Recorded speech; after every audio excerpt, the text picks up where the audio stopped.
Assalamualaikum. Pada hari ini kami akan menerangkan projek. Sebelum itu, kami akan memperkenalkan diri masing-masing. Nama saya Ahmad Arif. Nama saya Nur Nadsha. Dan saya Hadi Ibrahim. Kami dari SMK Darah Mahal 1. Ini membentangkan tentang Badan Bintang Teknologi Hijau.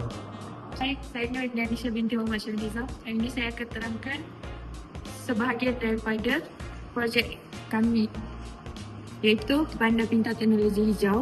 Tujuan untuk bandar ini dibina adalah untuk meningkatkan kecekapan tenaga yang dapat mengurangkan pembaziran tenaga dan menggunakan sumber tenaga boleh diperbaharui. Yang kedua, mengurangkan pencemaran udara, air dan bumi.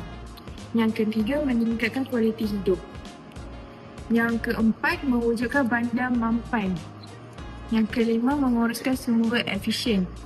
Kelebihan bandar yang dicipta ini dapat mengurangkan pencemaran udara, pencemaran alam sekitar dan juga kawasan yang berdekatan.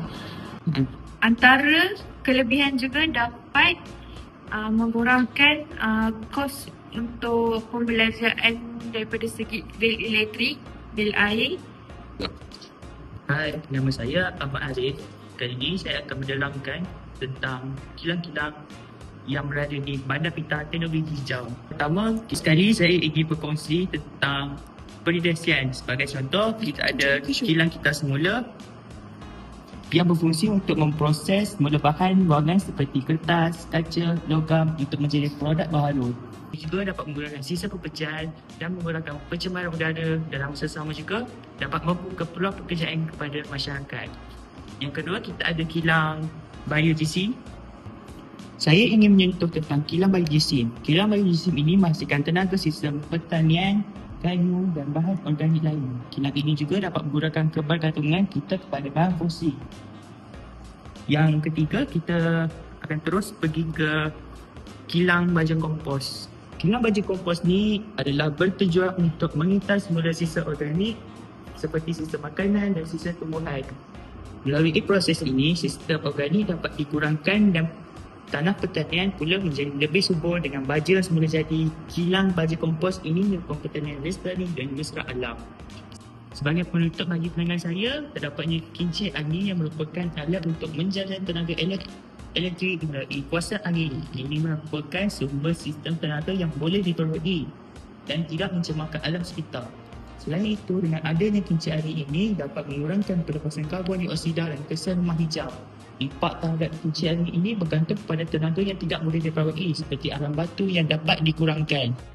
Ini sahaja penerangan saya tentang kilang-kilang yang berada di Bandar Pintar Teknologi Hijau. Hai, nama saya Hadi Ibrahim. Hari ini saya akan meneruskan pembentangan tentang Bandar Pintar Teknologi Hijau.